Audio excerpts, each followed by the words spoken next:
Pergi kamu. Jangan pernah kembali ke sini. Suamiku membentak di ambang pintu rumah yang baru selesai kubangun dengan tanganku sendiri. Rumah yang setiap batanya kubeli dari rekeningku. Kini katanya sudah jadi milik ibu dan adiknya. Sore itu juga saya angkat telepon. Dan dalam 3 hari, rumah megah itu lenyap dari muka bumi. Halo, sahabat kisah.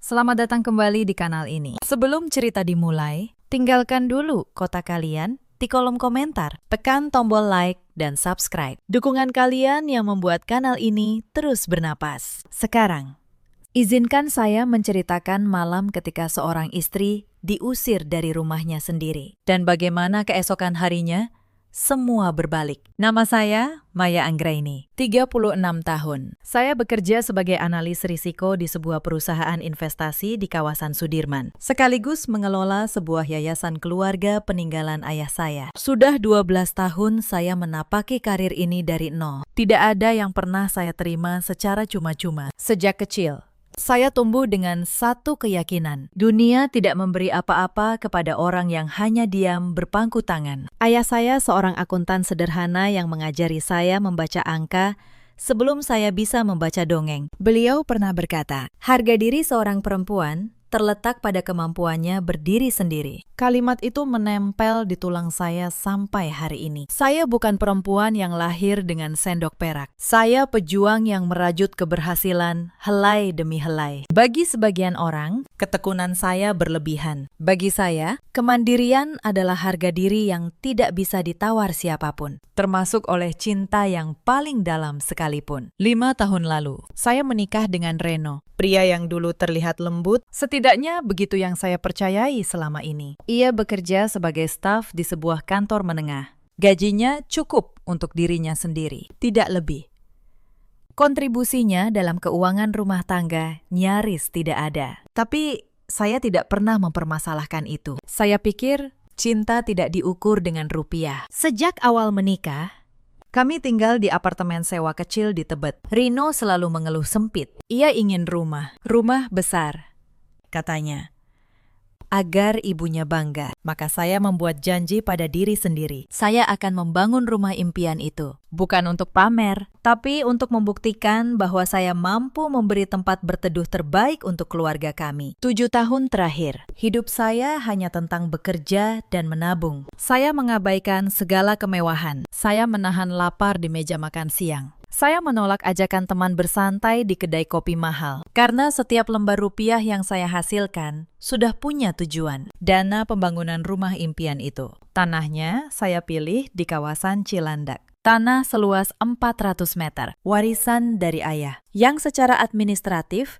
tercatat atas nama Yayasan Arta Mulia, yayasan yang saya kelola sendiri, sepenuhnya terpisah dari harta pernikahan. Saya memang sengaja tidak pernah mengganti nama sertifikat itu. Urusan administrasi yayasan terlalu rumit, dan waktu itu saya tidak melihat alasan untuk mengubahnya. Kelalaian kecil itu yang dulu saya anggap sepele, kelak menjadi senjata paling mematikan dalam hidup saya. Tapi saat itu saya belum tahu. Reno sering memandang saya dengan tatapan yang sulit saya artikan saat saya menghitung anggaran material sampai larut malam. Saya kira itu kekaguman. Ternyata bukan. Setiap kali ibunya berkunjung dari kampung, Bu Sutinah selalu berkeliling ruangan dengan mata menaksir. Ia menghitung harga lantai, harga kusen, harga lampu.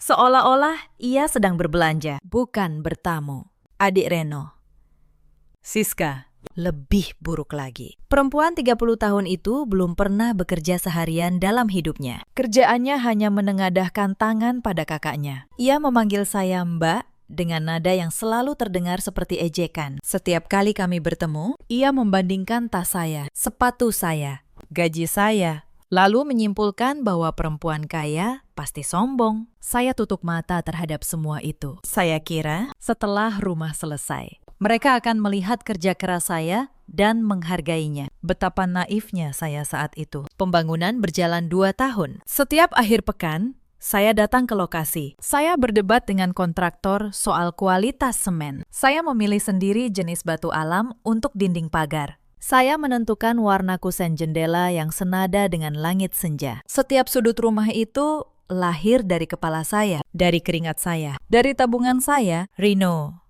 ia hanya datang sesekali, berfoto, mengunggahnya ke media sosial dengan keterangan rumah impian keluarga kecilku. Seolah-olah ia yang membangunnya. Saya tersenyum saja waktu itu. Saya pikir, biarlah.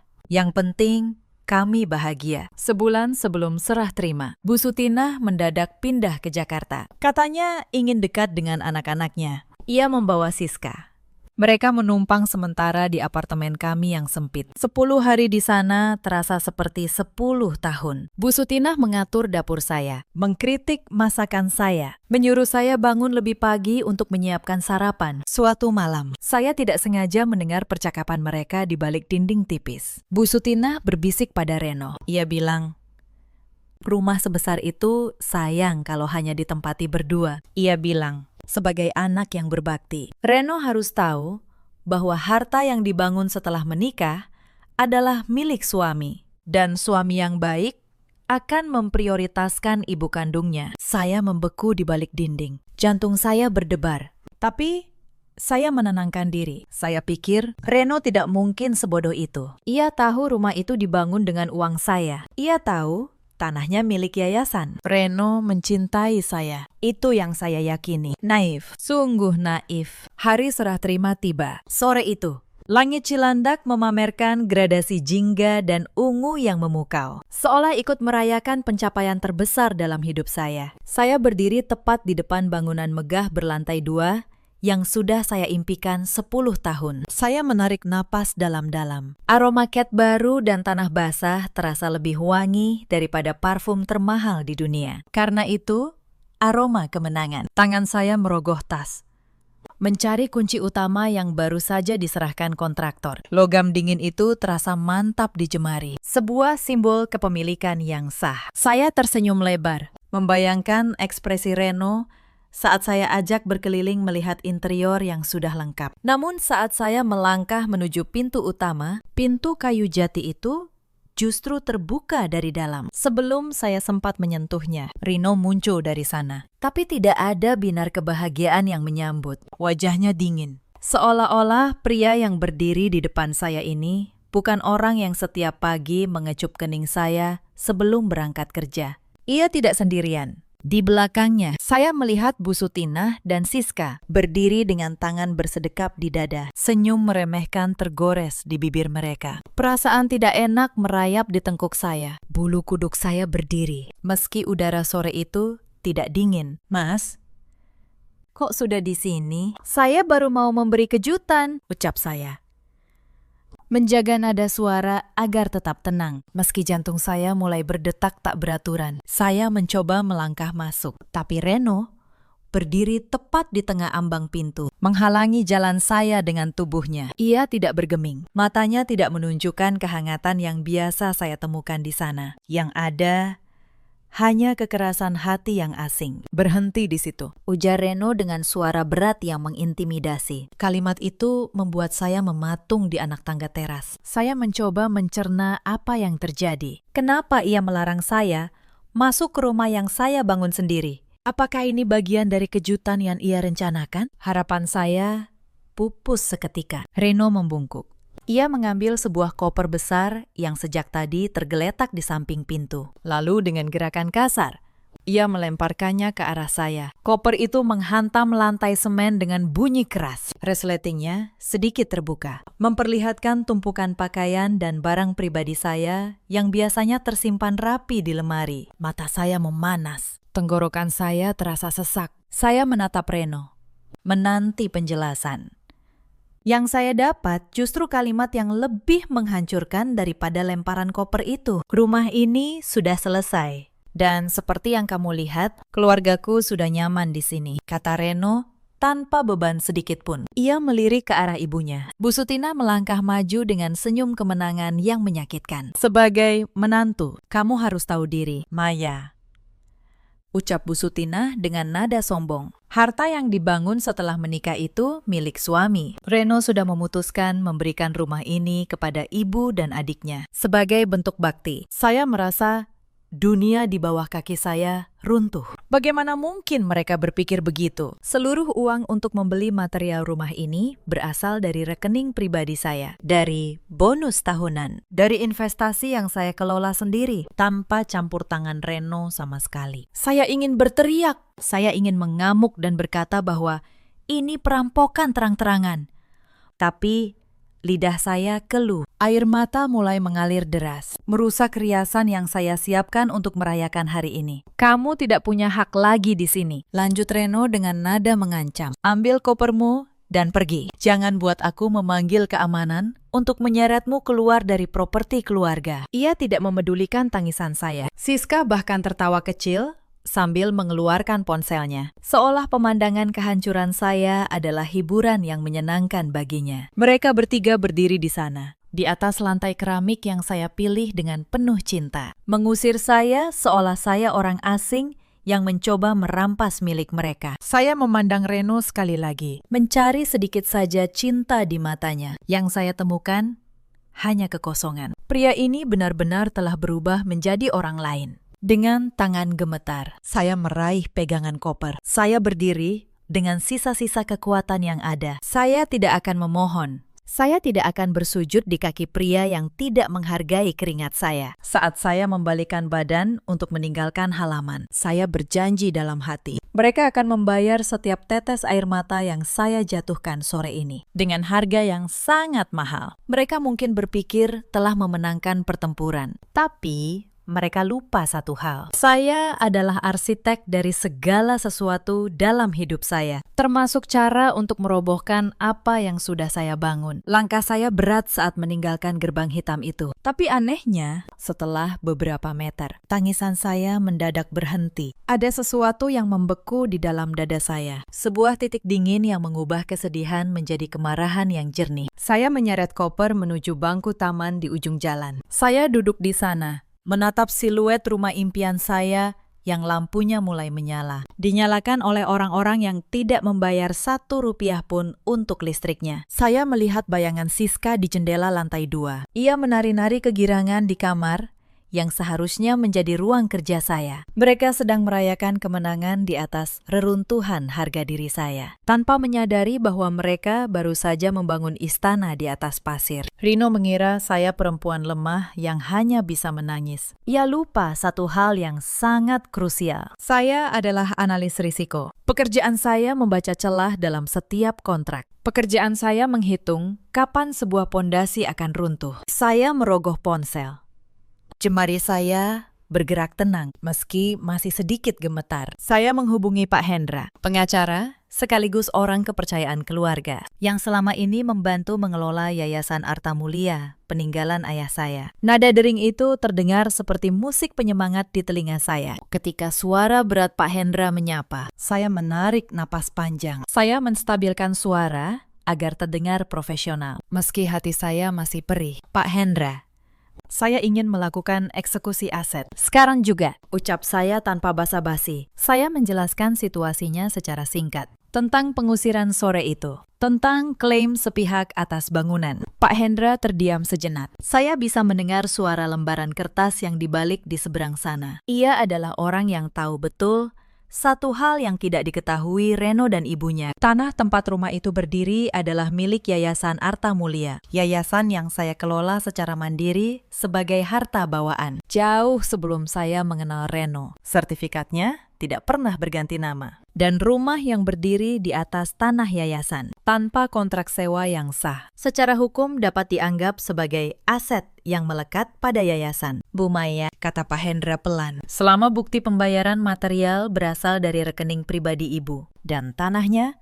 milik yayasan. Posisi hukum suami ibu nyaris nol. Ia bahkan tidak punya pijakan untuk mengklaim ini sebagai harta gonogini. Saya tersenyum tipis. Sebuah senyum yang mengandung dingin. Kelalaian administrasi saya di masa lalu justru menjadi senjata paling mematikan. Rino dan ibunya terjebak dalam delusi. Mereka pikir karena mereka keluarga, maka segala milik saya otomatis menjadi milik mereka. Mereka tidak paham hukum properti. Mereka hanya paham cara merampas. Malam itu, saya tidak mencari hotel mewah. Saya memilih menumpang di apartemen kecil milik Meta, sahabat saya sejak kuliah. Di depan layar laptop yang menyala terang, saya mulai menyusun strategi. Saya tidak akan menuntut mereka di pengadilan yang memakan waktu bertahun-tahun. Itu terlalu lambat. Saya ingin mereka merasakan kehilangan yang instan. Sebagaimana mereka merampas kebahagiaan saya dalam hitungan menit. Saya membuka rekening koran digital. Saya mencetak setiap bukti transfer pembayaran material. Total biaya pembangunan rumah itu mencapai angka 3 miliar rupiah. Dan setiap sennya keluar dari rekening pribadi saya yang bersumber dari warisan dan gaji. Tidak ada 1 rupiah pun dari Reno. Saya menghubungi beberapa kontraktor bongkar muat yang biasa bekerja sama dengan perusahaan saya. Instruksinya jelas. Saya ingin seluruh isi rumah itu dibongkar dan dipindahkan dalam waktu sesingkat mungkin. Setelah dokumen hukum keluar, setiap klik pada papan ketik terasa seperti pukulan balik yang saya arahkan tepat ke wajah Reno. Saya membayangkan ekspresi sombong Bu Sutina saat menyadari bahwa kulkas 2 pintu, mesin cuci otomatis, bahkan kompor tanam yang ia puji-puji tadi, semuanya akan diangkut keluar. Lalu saya menghubungi pihak bank. Saya meminta pemblokiran kartu kredit tambahan yang selama ini dipegang Reno. Kartu yang tagihannya selalu saya lunasi diam-diam. Saya ingin melihat bagaimana pria yang katanya ingin berbakti pada ibu itu membiayai gaya hidup keluarganya tanpa aliran dana dari saya. Selama ini, saya terlalu baik, terlalu murah hati, sampai mereka lupa bahwa tangan yang memberi ini juga punya kekuatan untuk menutup keran ekonomi mereka. Pukul 2 dini hari, saya masih terjaga.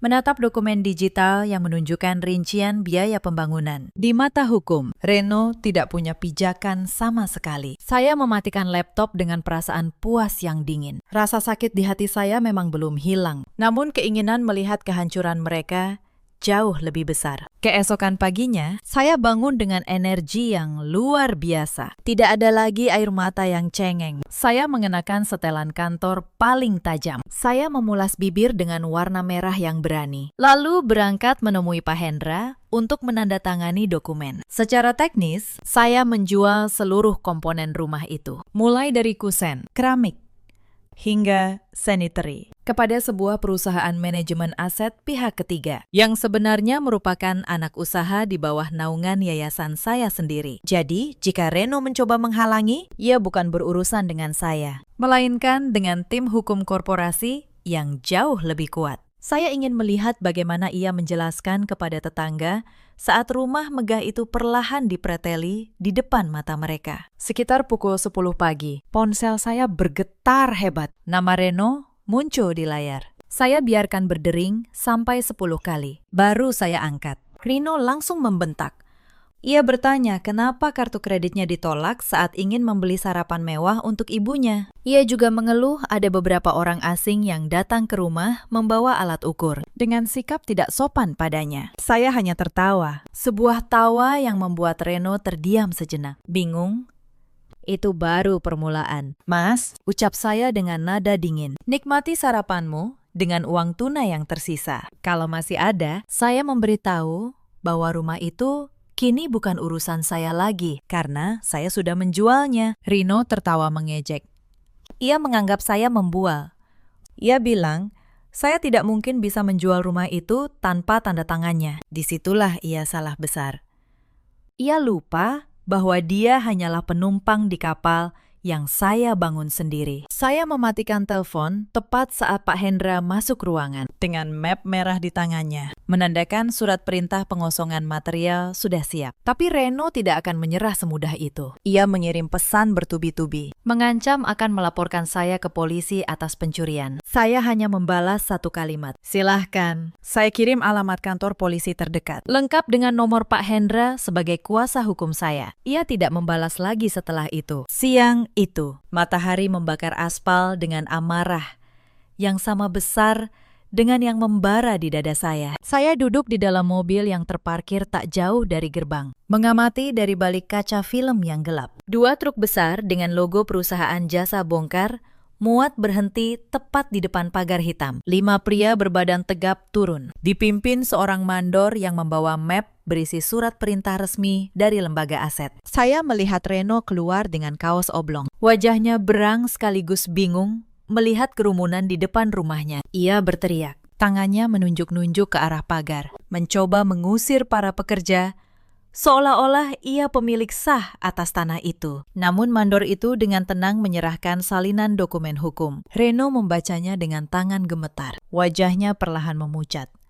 Ia tidak mengerti istilah hukum yang tertera, tapi ia paham satu hal. Stempel notaris di pojok kertas itu nyata. Bu Sutinah keluar menyusul. Ia menjerit. Menyuruh para pekerja angkat kaki. Ia berkata bahwa ini rumah anaknya. Mandor itu hanya menunjuk satu baris di dokumen. Nama pemilik tanah, Yayasan Arta Mulia. Bukan nama Reno, bukan nama Bu Sutinah. Mereka tidak punya kontrak sewa, tidak punya bukti pembayaran, tidak punya apa-apa selain keyakinan keliru bahwa pernikahan otomatis memberi mereka hak atas segalanya. Para pekerja mulai bekerja. Mereka melepas pintu kayu jati dari engselnya. Mereka mencabut lampu gantung kristal di ruang tamu. Mereka mengangkut kulkas, mesin cuci, dan lemari pendingin satu persatu. Isi rumah itu keluar, dimuat ke dalam truk dengan tertib.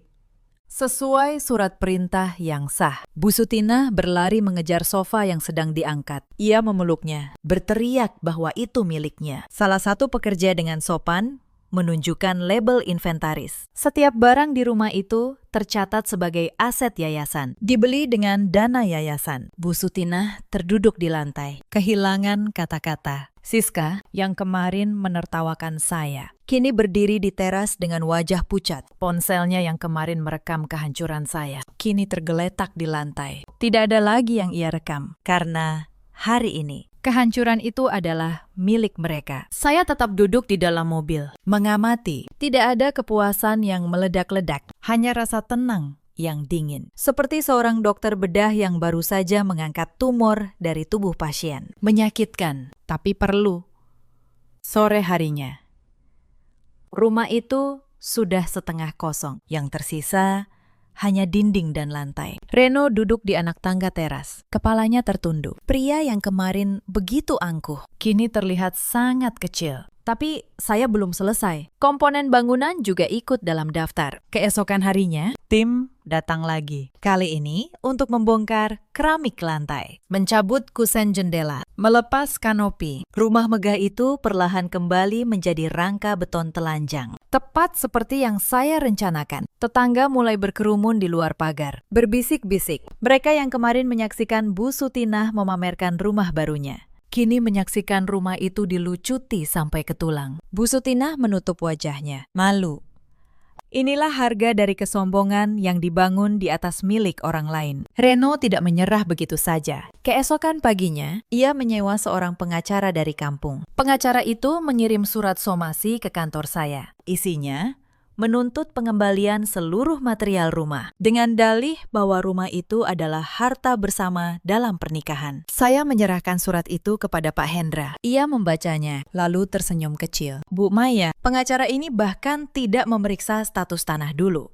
Ini somasi yang lemah. Tanah milik yayasan, dana dari rekening pribadi ibu. Tidak ada satupun unsur harta bersama di sini. Pak Hendra membalas somasi itu dengan satu berkas, berisi sertifikat tanah, rekening koran, dan akta pendirian yayasan. 3 hari kemudian, pengacara Reno mengundurkan diri dari kasus itu. Ia tahu, melawan dokumen yang begitu lengkap adalah pertarungan yang sudah kalah sebelum dimulai. Reno lalu mencoba jalur lain.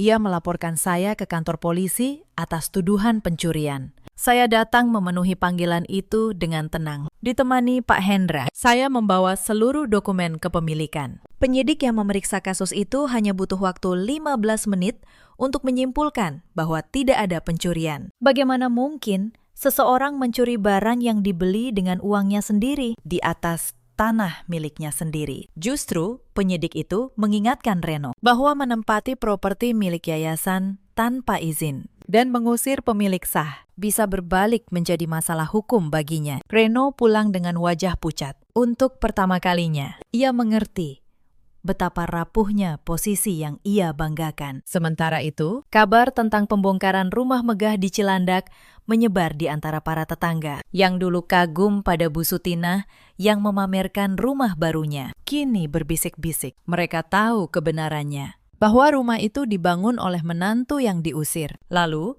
diambil alih kembali secara sah. Bu Sutinah yang dulu berjalan dengan dagu terangkat di kompleks itu, kini tidak berani keluar rumah. Malu yang ia tanam, kini ia tuai sendiri. Malam itu, Reno datang ke apartemen Meta. Entah dari mana ia tahu alamatnya. Mungkin dari ponsel lama saya. Ia menggedor pintu. Suaranya bergetar antara marah dan putus asa. Meta menatap saya, bertanya apakah ia harus memanggil keamanan. Saya menggeleng. Saya ingin mendengar apa yang akan dikatakan pria itu. Saya membuka pintu. Rino berdiri di sana dengan wajah kusut. Kaos yang sama dengan yang ia kenakan tadi siang. Ia tampak tidak tidur.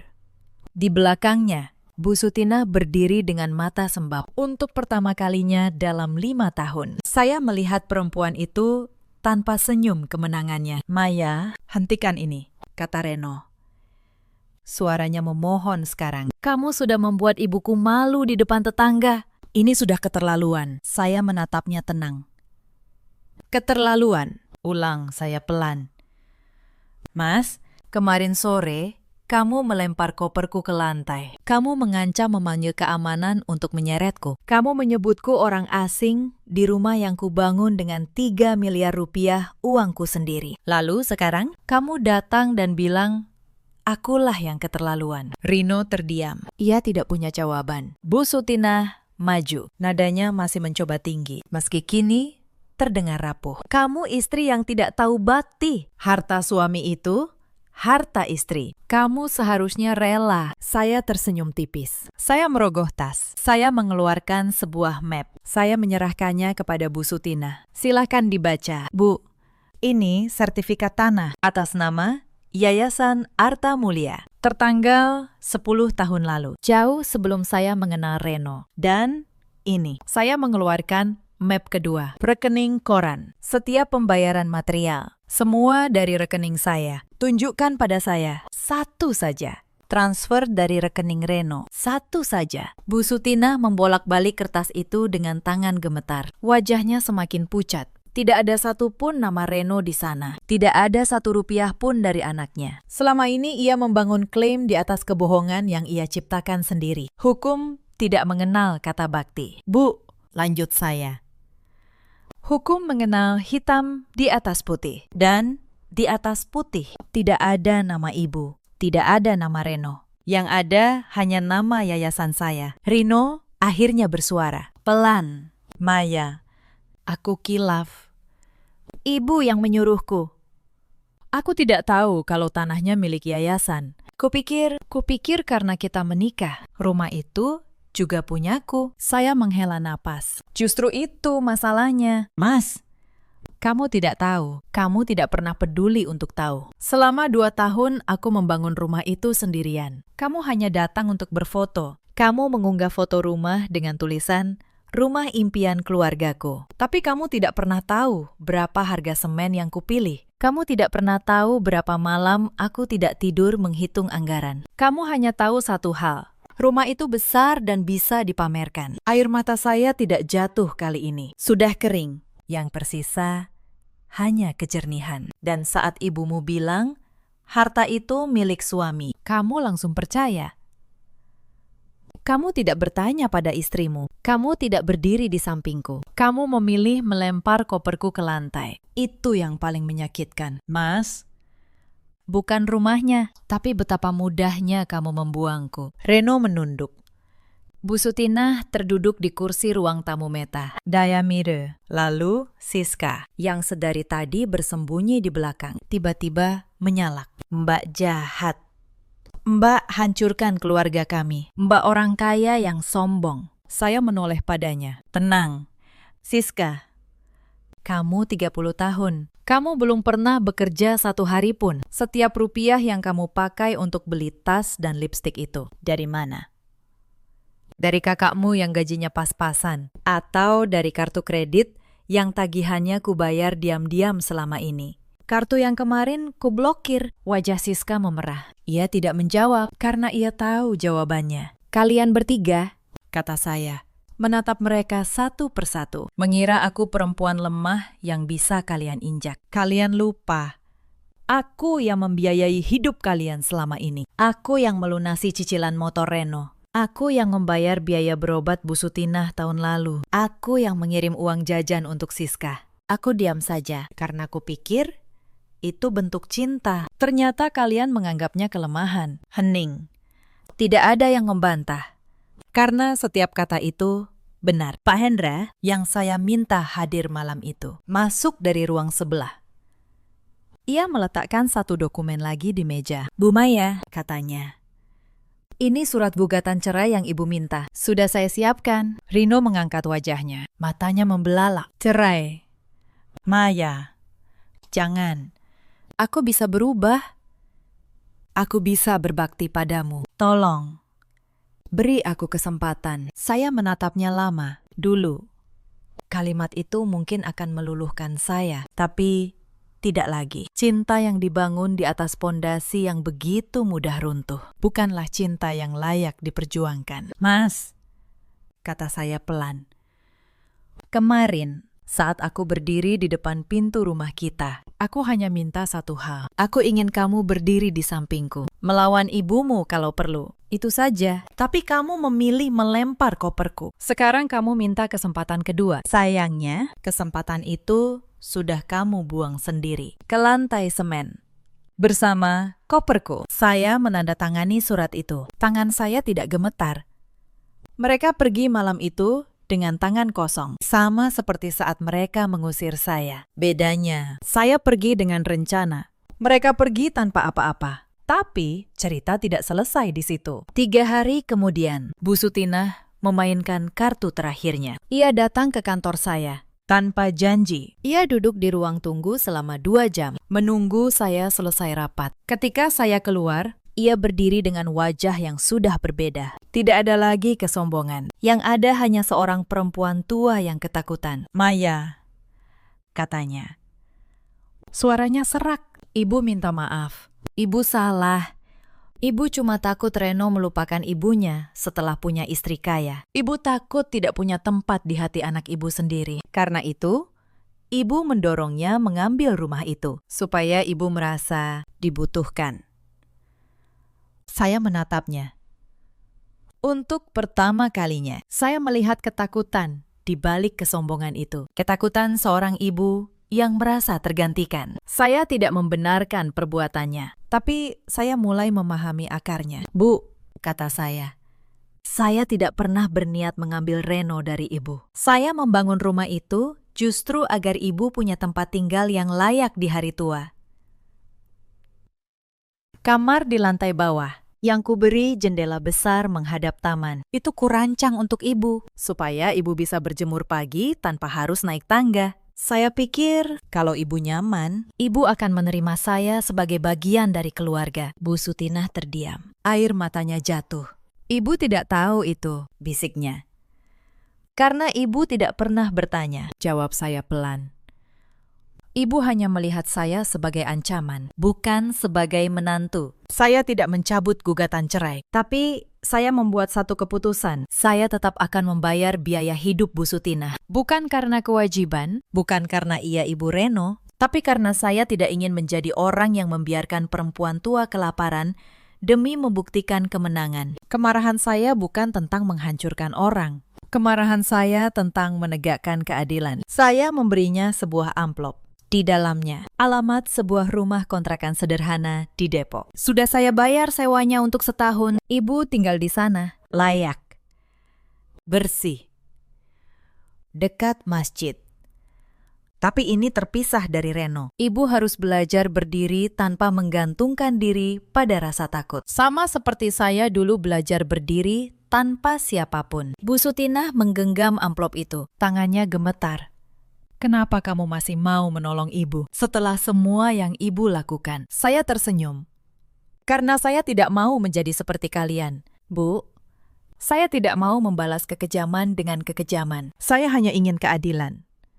Dan keadilan tidak harus kejam. Ia pergi dengan kepala tertunduk. Tapi kali ini bukan karena malu, melainkan karena sesuatu yang lama hilang dari dirinya. Rasa malu yang sehat, penyesalan yang tulus. Rino mencoba menghubungi saya berkali-kali setelah itu. Pesan-pesan panjang, permintaan maaf, janji untuk berubah. Saya membacanya semua, tapi saya tidak membalas. Bukan karena dendam, tapi karena saya tahu sebuah pondasi yang sudah retak tidak bisa diperbaiki hanya dengan permintaan maaf. Ia butuh dibangun ulang dari nol. Dan saya tidak punya tenaga lagi untuk membangun dua hal sekaligus. Hidup saya dan kepercayaan pada pria yang membuangnya begitu mudah. Saya memilih hidup saya. Bulan-bulan berikutnya berjalan cepat. Proses perceraian selesai tanpa banyak pertarungan, karena tidak ada yang bisa diperebutkan Reno. Tanah milik yayasan, uang dari rekening saya. Bahkan motor yang ia kendarai pun cicilannya atas nama saya. Pengadilan tidak butuh waktu lama untuk memutuskan. Saya tidak membangun ulang rumah di Cilandak. Tanah itu saya kembalikan sepenuhnya ke yayasan. Lalu saya mengubahnya menjadi sesuatu yang lebih bermakna. Sebuah rumah singgah untuk perempuan-perempuan yang melarikan diri dari rumah tangga yang menghancurkan mereka. Perempuan yang diusir, dipukul, dibuang. Seperti saya pernah dibuang. Saya menamainya Rumah Maya. Bukan untuk membanggakan nama saya, tapi untuk mengingatkan setiap perempuan yang masuk ke sana bahwa nama mereka juga berarti, bahwa harga diri mereka tidak bisa ditawar oleh siapapun. Di sana, saya mempekerjakan beberapa perempuan yang dulunya korban. Saya ajari mereka mengelola keuangan, membaca kontrak, membangun usaha kecil. Karena saya tahu, satu-satunya cara perempuan benar-benar bebas adalah ketika ia tidak lagi bergantung pada tangan orang lain untuk makan. Meta, sahabat saya, menjadi pengelola harian rumah singgah itu. Pak Hendra menyumbangkan jasa hukumnya secara gratis untuk perempuan-perempuan yang ingin menggugat cerai suami yang kejam. Yayasan kecil peninggalan ayah saya, yang dulu hanya mengelola tanah, kini menjadi tempat lahirnya keberanian. Setahun setelah pengusiran itu, saya berdiri di halaman Rumah Maya, di tempat yang dulunya menjadi medan penghinaan saya. Sekarang penuh dengan tawa anak-anak. Perempuan-perempuan yang dulu hancur, kini menjahit, memasak, belajar, tertawa. Bangunan yang dulu menjadi simbol pengkhianatan, kini menjadi simbol kelahiran kembali. Saya mendapat kabar tentang Reno dari seorang kenalan. Ia kehilangan pekerjaannya beberapa bulan setelah perceraian. Tanpa subsidi diam-diam dari saya. Gaya hidup yang ia jaga di depan ibunya runtuh.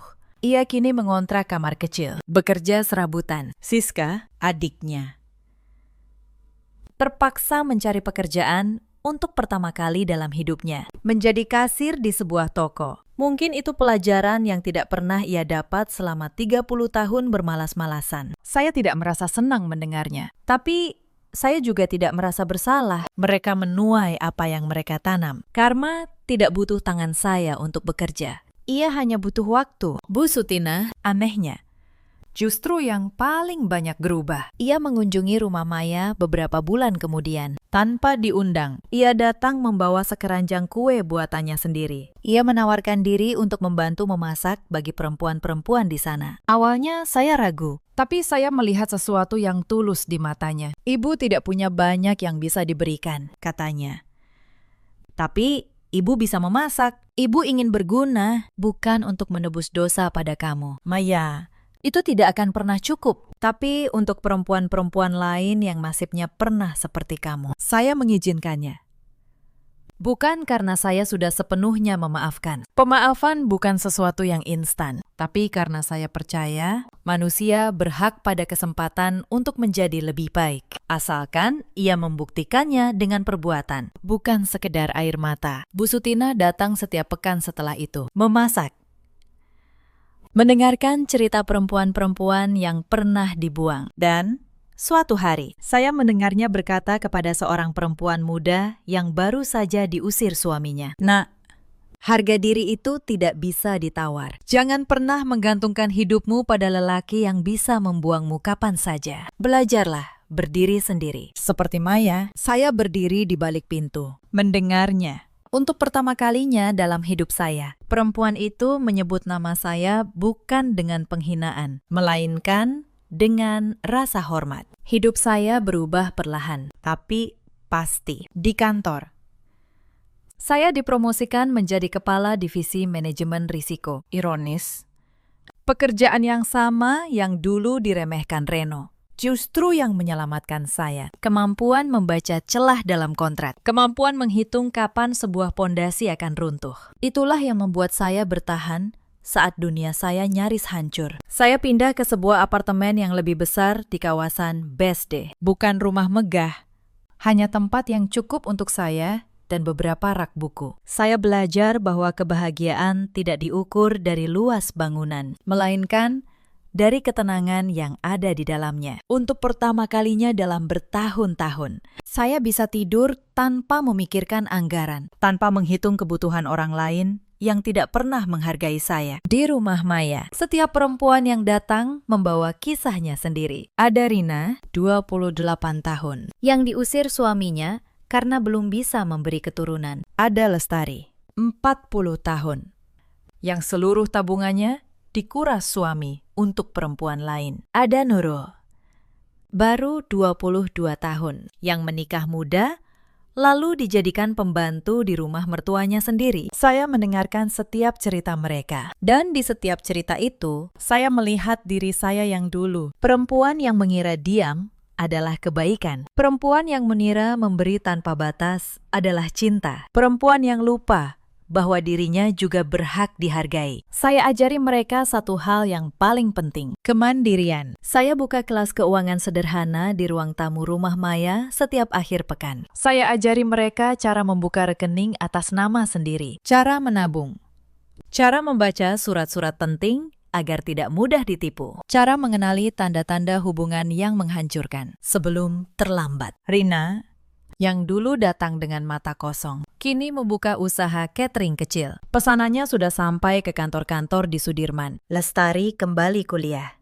mengambil jurusan akuntansi di usia 40. Nurul, si bungsu, belajar menjahit, dan kini menerima pesanan baju lebaran. Mereka semua bangkit, bukan karena belas kasihan, tapi karena mereka diberi alat untuk berdiri sendiri suatu sore menjelang lebaran. Rumah Maya mengadakan acara kecil, buka puasa bersama. Perempuan-perempuan itu memasak opor ayam, rendang, dan ketupat.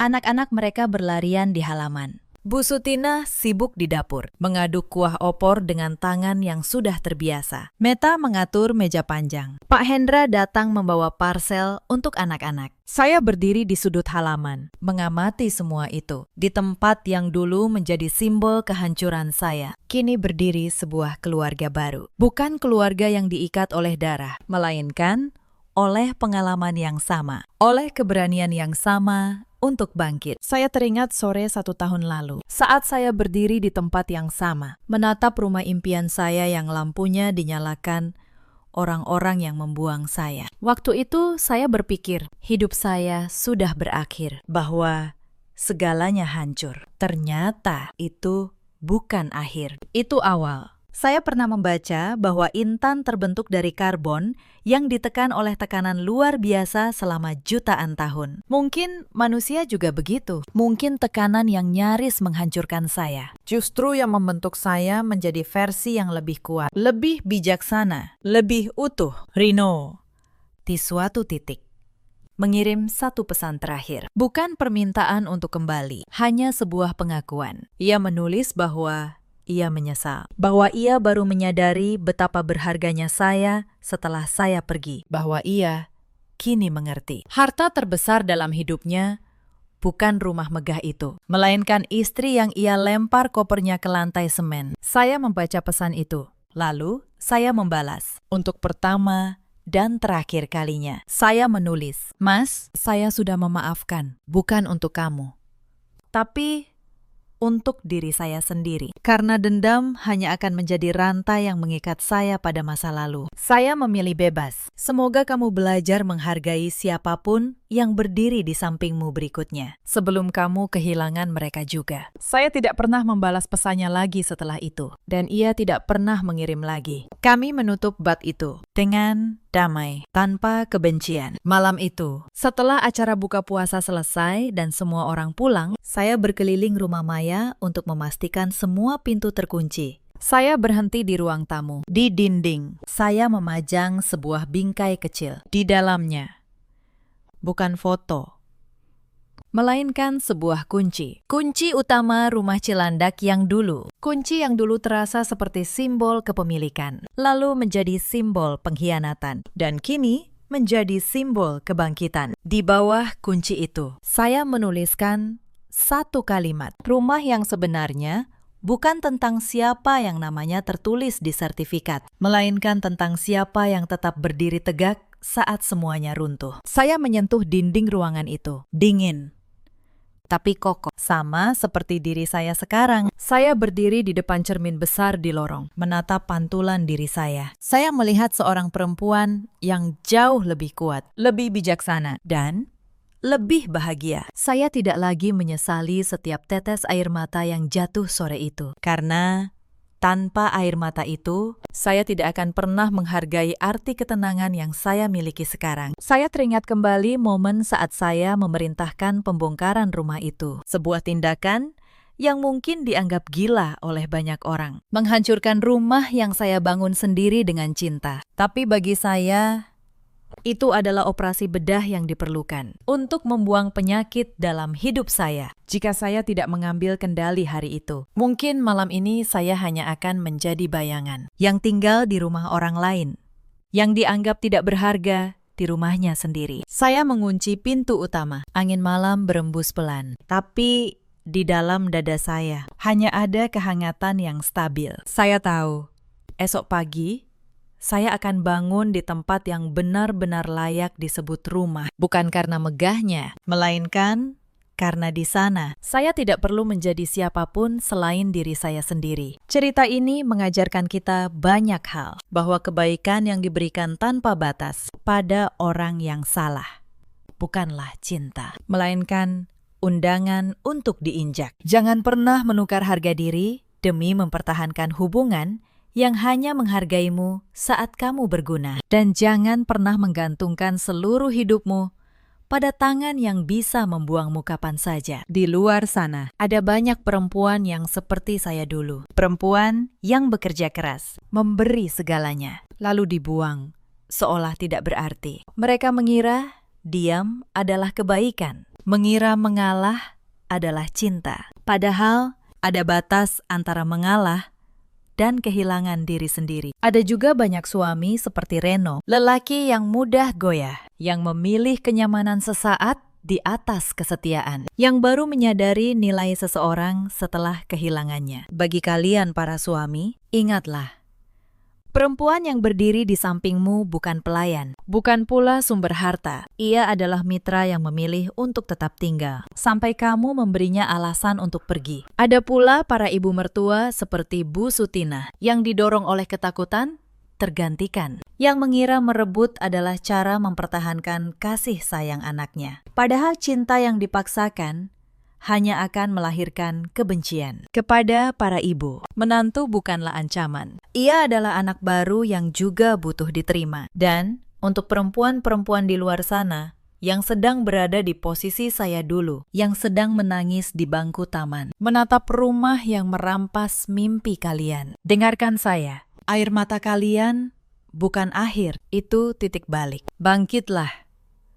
Pelajari hak kalian, bangun kemandirian kalian, karena satu-satunya orang yang tidak akan pernah membuang kalian adalah diri kalian sendiri. Dalam hidup, kita selalu punya pilihan. Kita bisa memilih menjadi korban selamanya, atau bangkit menjadi arsitek nasib kita sendiri. Saya memilih yang kedua, dan saya tidak pernah menyesalinya. Bagaimana dengan kalian? Pernahkah kalian berada di posisi yang sama? Ceritakan kisah kalian di kolom komentar. Mari kita saling menguatkan. Terima kasih sudah menemani saya sampai akhir cerita ini. Sampai jumpa di kisah berikutnya.